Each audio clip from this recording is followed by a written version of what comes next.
जा रुमाल में, एगो चुमवा ले जा गाल में, संगे दिलवो ले जा रुमाल में।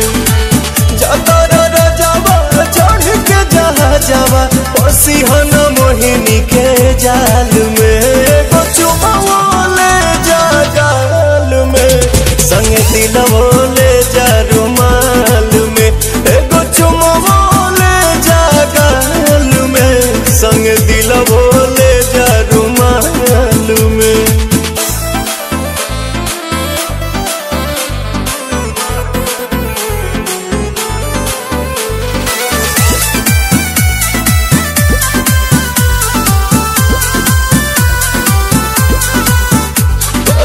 चरा प हमरा तू सायन पिया, कोनो दोसरा प मर बनलायन पिया।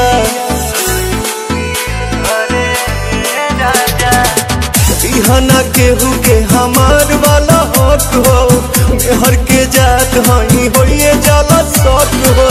सातो बचनवा न भोले हो सजनवा, लजिया बचैहा हर हाल में, एगो चुमवा ले जा गाल में, संगे दिलवो ले जा रुमाल में, एगो चुमवा ले जा गाल में, संगे दिलवो ले जा रुमाल में।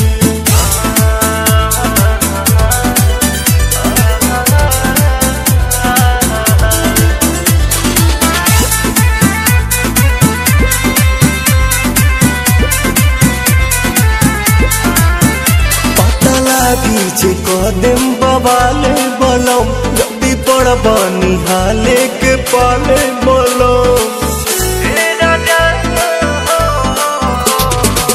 आँखी में हमारा जे आवे दे बयासु, खालिम जहरिया ए पवन प्रियांशु।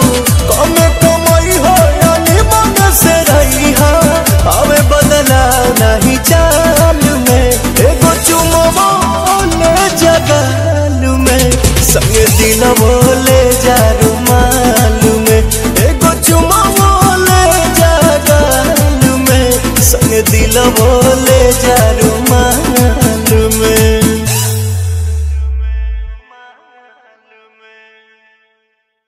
चुमवा ले जा गाल में, संगे दिलवो